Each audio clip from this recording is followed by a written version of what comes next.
검찰은 유병헌 회장이 신도들의 차로 금수원에서 도망치려 한다는 첩보를 입수하고 주변 검문을 강화하고 있습니다. 만약 유 회장이 내일 구속영장 실질심사에도 불응할 경우 체포작전에 돌입하기 위해 경찰과 소방 등 유관기관과 대책을 논의하고 있습니다.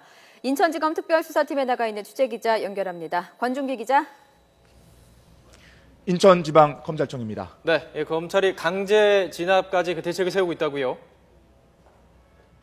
그렇습니다. 유병헌 회장에 대한 구속영장 실질심사가 내일로 예정이 되어 있는데요. 검찰은 여기에도 유 회장이 나오지 않을 가능성이 높은 것으로 보고 구체적인 대책 논의에 들어갔습니다. 당장 내일 오전이라도 구인장을 들고 유 회장 신병 확보에 나설 가능성도 있는 것으로 보입니다. 특히 검찰은 경찰과 소방, 가스공사와 전력공사까지 포함된 대책회의를 열어 금수원 강제 진입에 대비한 회의를 연 것으로 알려졌습니다. 신도들과의 충돌을 최소화하면서 유 회장의 신병을 확보하는 방안을 집중 논의한 것으로 전해졌습니다. 또 금수원 부지가 23만 제곱미터에 이르는 만큼 유 회장이 비밀 장소에 숨어 있을 가능성이 높은 것으로 보고 금수원 내부 움직임도 면밀하게 살피고 있습니다.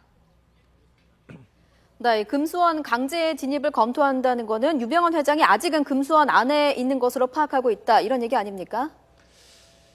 네, 검찰은 여러 가지 채널을 통해서 유병헌 회장의 소재를 파악하고 있다고 밝혔는데요.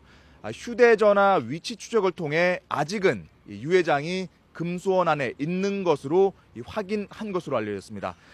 유 회장이 다른 사람 명의의 이른바 대포폰을 쓰면서 최근까지 주변 사람과 통화하고 또 금수원에서 지인을 만난 사실도 확인한 겁니다. 어제 처음으로 금수원 내부를 공개한 구원파 측도 오락가락 말을 바꾸긴 했지만 유 회장이 최근까지 금수원 스튜디오에 있었다고 말하기도 했습니다. 하지만 검찰은 유 회장이 도망칠 가능성에도 대비를 하고 있습니다. 신도들의 차를 타고 금수원을 몰래 빠져나올 계획을 세우고 있다는 첩보를 입수해 경찰에 주변 차량의 검문 검색 강화를 요청했습니다. 검찰은 유 회장과 자녀들을 끝까지 추적 검거해 법정 최고형의 심판을 받도록 하겠다며 법 앞에 누구도 예외가 없다는 것을 보여줄 것이라고 밝혔습니다.